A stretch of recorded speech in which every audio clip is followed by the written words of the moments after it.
Greetings, everybody. Welcome to the circuit. I am Ben Bajarin. Greetings, programs. I'm Jay Goldberg. Well, Jay, the circuit is 20 episodes old. All right. Seminal episode number 20. Thanks for everybody coming along for the ride. I've gotten some reviews. Yes? People have passed on comments to me. I had one very old time EDA professional say that what we talked about was reasonably accurate, Reasonably which is really high praise for someone like that. Reasonably Agree. accurate. Agree. My friend Alan, his wife caught him listening to this podcast, and her review was, "What the hell are you listening to?" Which I take as us. We're speaking to our demographic, right? That's right. That's right. Yes. I love it. So thank you, Yeah, everybody. Thank you, everybody, for listening. yes. And again, for all the great comments that we get. It's much appreciated. We're glad that semis are hot again and there is enough interest that we can have a podcast. All right, so today we're going to talk about Apple and their approach to silicon. It's interesting. Anybody who casually observes this space has, I'm sure, noticed that over the course of the now 10-ish or so years Apple's been making their own silicon, maybe just shy of 10 years. They've gradually made more and more silicon as a part of all of their products. But it's interesting because I've had some conversations with some friends internally there, and to hear them talk about their approach. There's this phrase that kind of is repeated that I think is actually a helpful perspective on how Apple thinks about this. That Apple doesn't think of themselves as semiconductor designers; they think of themselves as SoC designers. And ultimately, it's really about that brain, even though they have components and companion components from ISPs to display drivers to hosts of other things. It's really about that SoC, and they think about it right by bringing as much as they can onto that one product because their marching goal is performance per watt. And by embedding, right, just the more you can bring onto your SoC, that makes the most sense. And is this the most efficient approach when you take a performance per watt mentality? And that's really the kind of thing I constantly write about whenever there's a new thing about Apple Silicon. I'm like, all right, here again was the framing of the Silicon team, Johnny Strugi and others, that they're in relentless pursuit of performance per watt. And I just I know everybody is now, like everybody says, hey, we want to be performance per watt. It's just that has been Apple's kind of arch as they thought about their products, their designs, how they do SoCs, and then the benefits that approach brings, largely to their product line. I regularly tell people that Apple is the best run semiconductor company on the planet. And I think that's still true. They've been fraying a little bit around the edges, but I still think that's largely true because over those past 10 years or so, they've managed to keep their silicon design cycle in lockstep synchronization with their hardware design cycle, their product life cycle, and their software design cycle, which is incredibly hard. Like no company has ever been able to do this consistently for that long, let alone across all those areas. It's phenomenal. Like I remember the handset companies in the early 2000s, they'd always be missing something because somebody's chip would be late or somebody's software would be late, and that would really wreck their results. And we've never had a major hiccup where the iPhone had to get delayed for months because the chip was late. Right? I mean, they can't. They have to. They had to build it around that notion. iPhone comes out every year. It's fundamental to the company. Mm-hmm. And I'm sure there have been trade-offs or there are things that they wanted to ship something and they couldn't, so they had to change plans. But just the fact that from the outside we've never really seen any serious disruptions is incredible. It's an incredible accomplishment.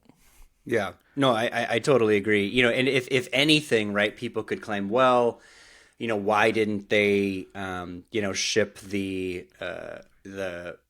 current processors right across the board in later generation products, right? They had older-ish chips in current products, but that wasn't their fault. That's really a matter of supply constraints in the at TSMC and others.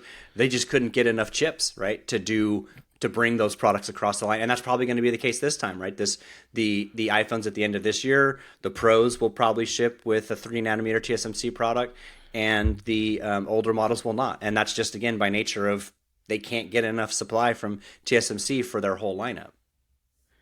Yeah, I think that's been a big limiting factor. There are some rumors around the Apple M3, their CPU for laptops, that it was delayed because they had some problems with uh, they weren't happy with power performance for the GPUs or something. I mean, that's all. It's all rumor and speculation. But I'm sure we'll see the M3 soon. We should note we're recording this on May 25th, and WWDC is now 10 days away. So I'm sure we'll get something on all these fronts, some updates 10, then.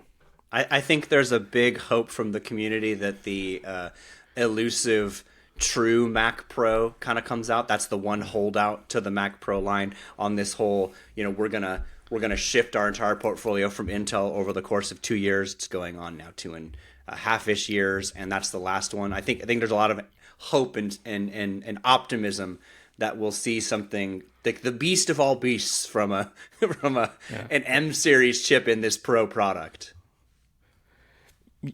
Yeah, I mean, if I had to guess, I'd say yes, but the Mac Pro line has always defied Yes. rational predictions. Yes. The overarching sort of when I go back to like this philosophy, like one of the things I think about, because I get this question a lot, especially from those in the semiconductor industry who are just worried that Apple will stop using them. What chips will they make, right? Which bits of silicon will they embark on? And my overall theory has always been, well, whatever has the most positive impact on the customer experience, meaning like if they did this, they'll make the customer experience better, is kind of where they will make silicon. Yeah, I think that you hit it right on the nail right on the head there. From what I can tell as an outsider, Apple has a core philosophy from Steve Jobs on, like they're really centered on human experience and the user experience. And to the degree that a company that big can have a single guiding principle, I think that permeates a lot of at least their high level strategic thinking and approach to sourcing. What's going to make the user experience better, right? And that's a big part of the reason why Apple Silicon is so focused on power performance, because battery life matters so much in the iPhone. Yep. And I think that permeates through this. I've obviously done a lot of work. You and I have both done a lot of work looking at companies designing their own chips, and the theme that always comes out is you want to build, if you're going to build a chip, you don't want to do it to save money. You want to build it because it conveys some form of strategic advantage. Right. And looking at Apple really, really crystallizes that, because their strategic advantage is the loyalty from their users, or lock-in, depending on how you want to frame that. Yeah. But a big part of that comes from this focus on user experience, and that goes down to the component level too. And so where they can make a meaningful difference in the user experience, it makes sense for them to design their own chip. Totally, and especially because again, right, the costs. This is what I think when people do a BOM cost of so and so devices. What gets factored out, right, is that it's not just the cost of the chip, right? And so an example of this is technically, if you just did BOM cost, them moving to M series silicon for Macs was actually a cheaper alternative than Intel. But they have a massive silicon, design team. There's a lot of R&D. I mean, it costs hundreds of millions of dollars to design a new chip. So when you balance all that out, it's really hard to calculate. But the reality is that it's not more expensive, or it's not less expensive. So you're exactly right. And ultimately, to your point, right, if we have this view that there is an element of them that is functioning like a semiconductor company, their costs are rising, right, across the supply chain, across all of their partners. So it's not like they're immune to the same price inflections that's happening at their foundry partners or with wafers or whatever. Everybody in semis is going up against that. And so Apple's not immune to that just because they design their own chips. Yeah, And we saw that during the pandemic, right? They were, they they had they lost a lot of revenue because they couldn't get enough supply on shelves when people wanted products, Yep. and that was all down to supply constraints. And they were in, they were everyone's number one customer, so they were top of the queue, and even still, they couldn't get everything they needed. Yep. And it is interesting how is as a part of this broad, dynamic to your point, like how Apple is a priority, like a high priority for most of their partners, because essentially, like if you're Broadcom or if you're Infineon or if you're name your company, right? In this case, TSMC, Apple's almost guaranteed scale, and so it does warrant some level of prioritization. And sometimes they pay a lot up front, or they'll pay a lot for 2 years of volume up front. So like there's predictable and consistent income there at very large levels. It's hard to not prioritize that customer within a supply chain. But even that got hit with all of these different dynamics that we saw via in COVID. Yeah, but now we're getting into some questionable territory because when it comes to Apple's relationships with its vendors, that's a pretty fraught relationship. Having worked for several Apple suppliers, having Apple as a customer is very much a double-edged sword. Right? Everybody wants them because you have this huge volume, and they're going to be your number one customer. But Yep. what Apple gives, Apple can take away, and they are not afraid to do that on a drop of a dime. Yeah, they're your best friend until they're not.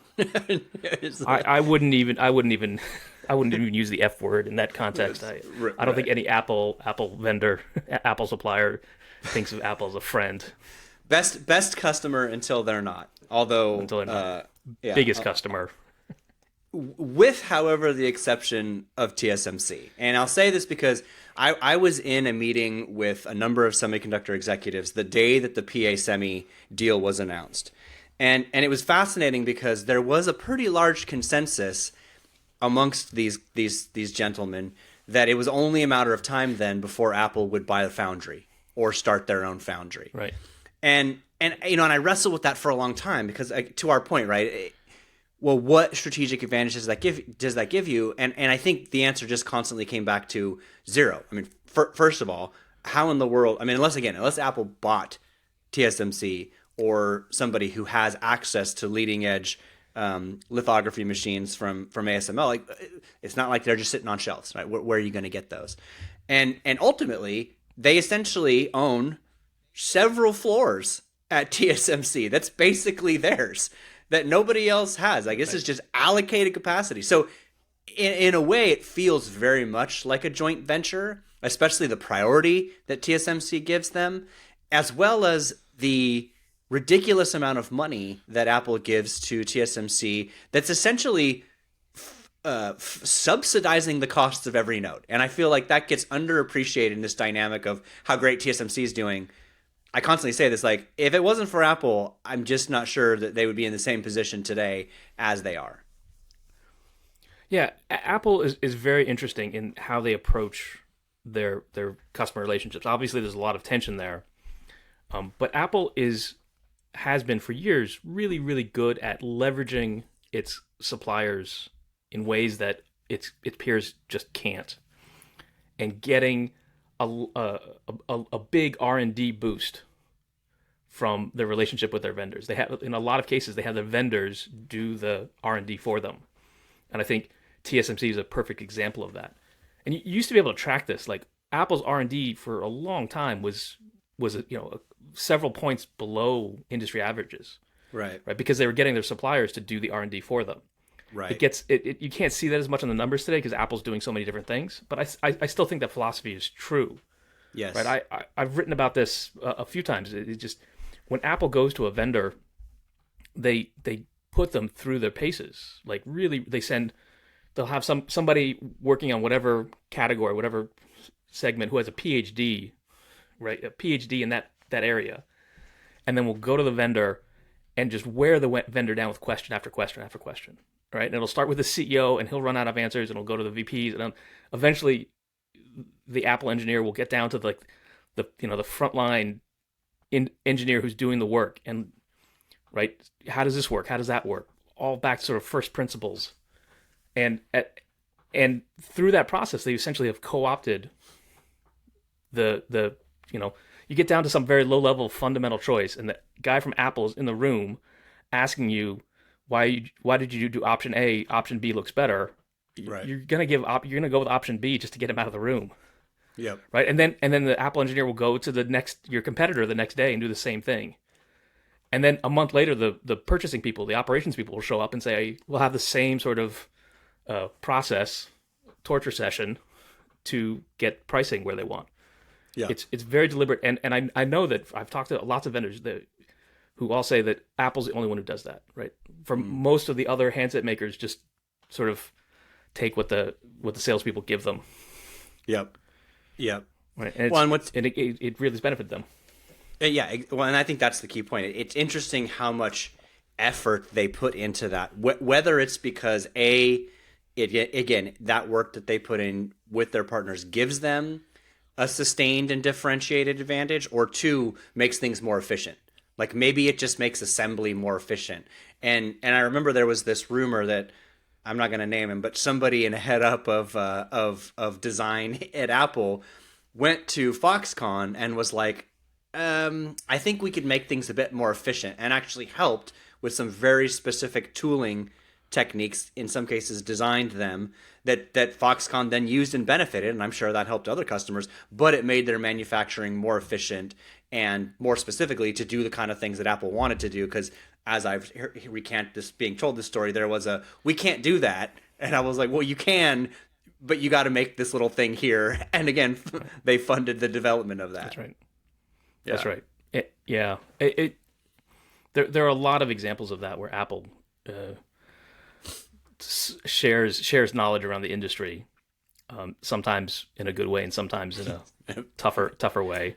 I'm gonna be oblique here, but yes. I guess what's interesting to me is that Apple is, once they're interested in something, to your point, they are absolutely willing to fund it. I mean, they have so much money in the bank. They're like, oh, Foxconn, you need a few $1 billion to build that new line? Sure, here you go. Right, which very few other companies will ever do. Yeah. Right, or certainly not to the extent, no one does it to the extent that Apple does it, where they're just laying down billions of dollars of upfront payments to get things the way they want it. Yeah. And that differentiates them from everybody else. Yeah, absolutely. You know, it's interesting too. I think when people analyze Apple and they say, okay, well, what are their competitive advantages? You know, for a long time it was, well, they've got, you know, retail. They've got they make, you know, they're very in line with their business organizations, right? It's a one P&L functional organization. There's the, you know, they design their own hardware and their own software, right? So those two things. And I think this silicon has become an emerging pillar of their differentiation, because it comes up in almost every competitive conversation with people who compete directly or indirectly with Apple, just how much they keep pushing the envelope, and what the impact is overall, right? From a not just competition but ecosystem. But I've long sort of stated, like, that is now a fundamental pillar of their competitive advantage, is their silicon roadmap and their silicon strategy. That's right. I mean, nobody else can be tempted. Like in the PC space, Dell and HP, Yeah. they're not going to design their own chips. Nope. Xiaomi, Oppo, Vivo, the handset companies, or Samsung, they're all trying to sort of do some of their own, but that's proved very challenging, right? We have Samsung now moving away from Exynos back towards Qualcomm on a pretty broad scale.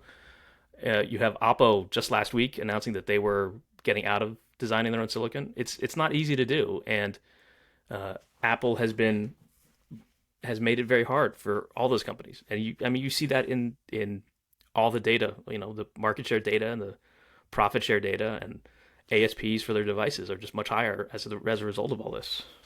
Yeah. Yeah. It's interesting too, you know, this whole question of like design in, design out.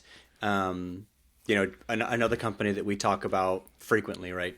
Qualcomm is essentially saying, hey, we're going to lose them. We're trying to prepare, right, investors to that. Now, personally, I think modems are really hard, like in some cases even harder than Apple embarked down, which to some degree makes this new relationship with Broadcom interesting to the degree that there's IP there that helps Apple make said modem. But that is going to be a really interesting one for me to watch, whether or not their modem is even remotely competitive with Qualcomm, let alone available on every global frequency with ease, right? One device every planet. I think that's really hard. But you see the impacts of that starting to play out about, well, if they did do that, that's a pretty substantial revenue hit to Qualcomm, and which is why they're guiding or trying to timid expectations around the financials for that. Yeah, and I think now we're getting into this area of the limits of what Apple can do, right? And you said somebody back in 2008 when they bought PA Semi thought, oh, are Apple going to buy a foundry now? I still get that question to this day. Like I still have investors asking about that potential, and I think there are limits, right? They're not going to buy a foundry. There was a lot of speculation last year that they were going to start making their own RF products and displace Broadcom, or buy and Skyworks. that's clearly not going to happen. Yeah, right. Or buy Skyworks or Corvo. Those, yeah, Corvo, yeah. And that's they're clearly not going to displace Broadcom right now or anytime soon. And I think it's interesting if you actually go back and look in 2000 and I forget my dates, but 2000 I wrote about it this week. About 10 years ago, Apple acquired the connectivity team, Bluetooth, Wi-Fi, GPS team out of Texas Instruments, right? Texas TI was moving out of handsets, and they sold their design team for connectivity to Apple. And it was 10 years ago. That product has appeared in the Apple Watch, and that's it. It's never been in the phone or the TV, right, or the MacBook. And I think Apple products in general struggle a lot with Bluetooth and Wi-Fi connectivity issues. That's a source of frustration I have with them, and I think it's just because this is hard to do. It's different than designing a processor. There's a lot of mixed signal work that has to take place, and that's not right. Hasn't been Apple's true strengths. Right. So it's interesting. Like they couldn't get that to work, and so plus they have a great deal with Broadcom for those parts. There's a report in Nikkei actually last 2 weeks ago that Apple was going to start making micro LED screens, like doing the manufacturing themselves. Again, they acquired somebody almost 10 years ago, and I think that's going to end up the same way, where they're not going to put micro LED screens in the iPhone. They're going to maybe put them in a little watch, and it just I have to read it almost as a negotiating tactic. Like we're just going to dangle this out there, Samsung, just so you know we're looking at screens. Right, so keep that in mind when you come negotiate with us next time for the screens for the next iPhone. I think that's how I would read that. Yeah, and then we get to the question of the modem. I think there's still a lot of questions about whether or not Apple can actually deliver on the modem. Yes, I'm torn because, like I said, Apple Silicon is incredibly capable, but modems are hard, right? If they can't do Wi-Fi, what makes them think they can do cellular? Yep. And so it looks like they're on track now, but I wouldn't be surprised if it gets delayed a little bit further. Sure. Right. And I think one of if you go back and look at Qualcomm's history, one point there are clear inflection points in their history when they really sort of lose a lot of competitors, and it basically comes with each generation, each G of the wireless standards. Right, every transition point they lose a few competitors. Right, 5G pretty much wiped everybody else out except for MediaTek. And I think the folks at Qualcomm would love to have 6G come very soon, because that's going to make it very hard for Apple to build its own modem. Yeah. Unfortunately, I don't think 6G is going to come soon enough to save that business, but it's by no means guaranteed that Apple can actually succeed on the modem. Yeah. So, in going back to the point that we talked about, right, with that Apple essentially focuses on things that have clear differentiation to the customer experience. There's not much in terms of the wireless technology itself that are going to do better than Qualcomm. The only thing I can think of as to why you keep going down this endeavor is because it would be more battery efficient to put it onto the SoC. And they can't do that with Qualcomm, right? They can't take Qualcomm's processor, or at least maybe they could. Maybe Qualcomm could figure out some way to say, oh, yeah, you could do a chiplet and stick it on a tile and then there you go. But you are losing some of this performance per watt by having it be a thin modem. So that's kind of the only place I get to is they want it on the modem. I mean, they want it on the chip. Yeah, Qualcomm already gives Apple pretty much unprecedented access, right? They have access to Apple has access to Qualcomm's source code, and it's a thin modem, so it's not a lot going on there. It's just a modem, and Apple has the ability to integrate pretty tightly between their software and Qualcomm's stack. Now, true, it can't be monolithically put into the A series chip, which would be a savings or some kind of integration there. You can't, Right. They can't quite get that far, but they already have pretty low level access. Part of the reason I'm really curious to see what an Apple modem would do is I wonder if they don't have something up their sleeve that does differentiate it further along the human experience access, right? Obviously, power savings is top of mind, but I wouldn't put it past them to have some clever scheme in mind, some sort of unified communication system that they can do when they have their own silicon that they couldn't do with somebody else's, right? And the analogy here is with the sort of the blue bubbles and text messaging, right? That all runs on Apple infrastructure, and so that's why you have blue messages when you have talking to another iPhone user. I'm willing to bet there's something else they could do if they had the cellular stack as well, private communication network over cellular, Right. That's the equivalent of the blue bubbles.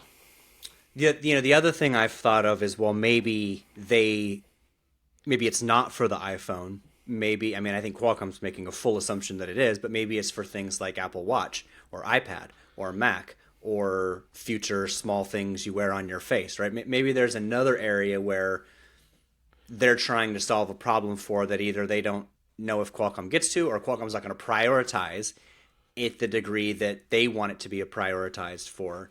And they're just worried that, I mean, a good example of this is like, so right, everybody essentially knows they buy Qualcomm's thin modem. Well, will Qualcomm sell a thin modem for wearable glasses? Like, they want people to buy their whole chip for that, right? So maybe they worry they can't even get that product, and so they have to solve this problem. Although I think MediaTek would be more than willing to go, we'll make you a small thin modem. We'll do whatever you want. Yeah, I mean that's always been sort of the corollary of my thought on design your own silicon. You want to have some strategic advantage, and the way you get that is by controlling the roadmap, right? And 20 years ago, when there were 20 vendors for every chip, any big customer could essentially co-opt the roadmap of one of these small vendors. With consolidation in semis, we lost that, and so companies started building their own chips. But the end goal has always been to control the roadmap, and so I think that makes sense. Apple wants its modem so it can control that roadmap to add features and whatnot. But I have to imagine that Qualcomm would be willing to make a fair number of compromises for, what is it, 20%, their 20% revenue customer. I would advise that to Qualcomm on every level. Just do what they want, man. Just freaking do what they want. But you're right. Yeah. You're right. Apple has to be taking some sort of an approach. But again, I think your point about, and I think this is a really interesting part to just keep sitting on and meditating on, is like, where is their limits? Like, they can't do everything. It doesn't make sense for them. Like, it doesn't make sense for them to do memory. It doesn't make sense for them to do, and I think your display point's a good one. Unless they don't feel anyone can make them a foldable display for some future product, and they're the only ones that can do it. But again, these companies are trying to solve problems at scale. It's just more efficient to do what you do with TSMC or others, help fund it. But those are just not the areas I think it makes sense to really own. Like, I think we're nearing this border, like you say, this limit of kind of where they'll go. Yeah, and I think the Broadcom case this week is a pretty good example, because in addition to connectivity chips from Apple, also sources RF filters from Broadcom, pretty important FBAR filters. Mm-hmm. And only Broad. I mean, Broadcom has a very not quite a monopoly, but it's a very strong position, dominant position in the FBAR BAW filter market. And the trick about designing BAW filters is in the manufacturing, right? There's a lot of expertise in just getting manufacturing yields someplace acceptable, and it's very hard to do, and it's really really different from semiconductor design. Like filters aren't semiconductors; they're special materials, and so Apple's not going to do this. Like, there's three companies in the world who can build these filters. Apple's no desire to run a manufacturing plant that just does this, because what's the benefit to consumers? What's the benefit to Right. users? It's pretty minimal. Exactly. And so, they're stuck with Broadcom, which I think both companies are perfectly happy with. Yeah, totally agree. So looking forward, there's a part of this that now I think gets even more interesting as we analyze sort of Apple's approach. One thing I've said for a long time, and there is an advantage here, although I think a few other companies are getting closer, in miniaturization, right? Because they are, they're going to make small products. They make the chip for AirPods, they make the chip for Apple Watch, and they'll obviously make the chip for whatever headset they have and future small glasses or displays or even contacts that we put in our face wherever that weird future goes. But you have to make these really tiny chips that are super power efficient, that are capable of doing all of these things, and you have to fund that exercise, right? It's not cheap to keep miniaturizing silicon. And so that's an area where I've always thought, they do this really well. They're amongst the best at doing these packages, right, or computers in very small packages. And they've put a lot of pressure on competition to do that. Qualcomm's making some steps. They've got their XR platform, their wearable platform. But Apple pushes that, right, to its boundary. And that's kind of this next, I think, phase, which is how does Apple now build out miniaturization, right, in this 10-year arc where we're going to make smaller computers, perhaps wear them, put them on our faces, things like that. Yeah, I mean, we're 10 days out from the theoretical launch of their glasses. So let's just wildly speculate. Yes, let's do this. Yeah, let's just wildly speculate, because, right, so whatever that, the big problem we all know about with glasses is power, right? And from what we can tell, it sounds like this device is going to come with a battery pack, which is very non-Apple to me. But there's no other way around it. Glasses, they, even if you have big, really dorky looking glasses that Apple's going to want to do, that's not that much battery life. So you're going to need some power source. And the processors are going to have to be really, really small. Really small. And they're going to have to, I mean, it's a really heavy lift. It's a lot of graphics processing that has to take place in a really small footprint. If these glasses are really Apple grade, what we've come to expect from Apple, there's going to be some pretty magical chips involved. And I'm right. I assume it's going to be something they designed themselves. For sure. And as long as we're wildly speculating about crazy things, what if the chips aren't square? What if they're rectangular? What if they're sliver shaped? Yeah. Right. I mean, that's my. I'll put that out there. That's my prediction. We're going to have some weirdly shaped chips because it just has to fit in the form factor. You need a slightly bigger chip, and you do something with a weird shape. Yeah. I'll be curious to see. I mean, you're right. Is there a custom chip in it, and what does that look like? Is it maybe something more like the watch package or the AirPods package? Will it be tethered? I mean, I have a really strong or hard time believing that whatever is in there chip-wise is capable of this glorious 3D future in front of our eyes. So I wonder if they need to use some power from other places, meaning tether it to a Mac or tether it to your phone.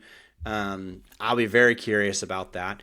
And the other speculation, and this gets interesting too, and I'm not sure I believe this, but I think you've said this and others, is that, well, maybe, like, will it have an M3? I don't think we have the timing for M3, but anything that's that early in a process like M3 is going to get really hot. And so then I'm kind of worried about, well, how hot's it going to get, and so that's why there's just weird challenges. But to the point you said, like, if it's what we expect from Apple, I think there's a lot about this that's very un-Apple. to be honest with you. And that to me is one of the also interesting observations. Like, this is not like anything that they've really done before, with the exception of, I saw people make this correlation.